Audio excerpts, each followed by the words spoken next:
მეგუში წინ კლიპი, პატარა კლიპი მოვამზადე, ეპოქა ქვია ესეთი. და ვთქვი, რომ მთელი საქართველო ციხეში იჯდა მეთქი, მაგრამ არასწორად ვთქვი, მთელი საქართველო კი არ იჯდა ციხეში. გულში და სულში იყო ციხე ყველა ქართველში რა.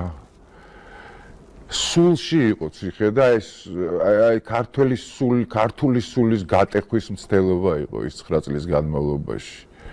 ეს არის ყველაზე უფრო მნიშვნელოვანი და ეს არის ადამიანები, ვინც მოდიოდნენ იქ, ხო, მე ვანახე ის ადამიანები, გარკვეულწილად ყველა რისკავდა იქ მოსვლას. თქვენ კარგად გახსოვთ, რაც ხდებოდა, ლიმონკების შემოგდებები და ასე შემდეგ და ასე შემდეგ.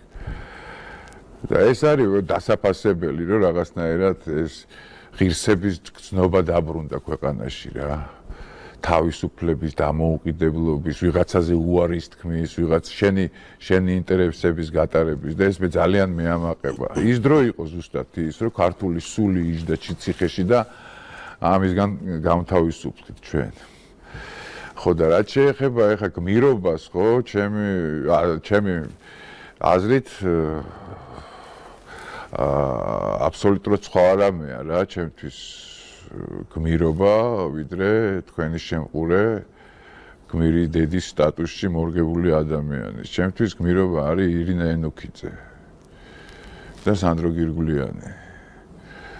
და რა ლიკა გუნცაძე და თუნდაც ანდრო ჭიჭინაძე. ეს არის ჩემთვის მთავარი და ალბათ არ ვწდები ამაში, იმიტომ რომ აბსოლუტურად სხვა ბრძოლაში ხარ, თქვენ თვითონაც ვერ აკვირდებით, რომ რა ბრძოლა იყო ის და რა ბრძოლა არის ეს. ადამიანს ციხიდან უშვებენ და არ გამოდიან პოლიტიკური სარჩულის გამო.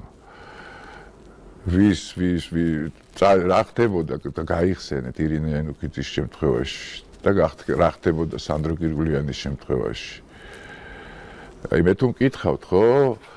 აი ხა ხშირად არის ხოლმე ახლა ლაპარაკი იმასთან დაკავშირებით, რომ რა ძეგლები და რაღაც აი ქართლის დედა და რაღაც. სიმართლე გითხრათ, მეც მე რო გითხრათ რაღაცა ქართლის დედა რაღაც უფრო იმ ეპოქის მგონია, რა ქვია. ქართლის დედა ირინა ენუქიძე უნდა იყოს, მე თუ მკითხავთ დღეს და მომავალი თაობებისთვის.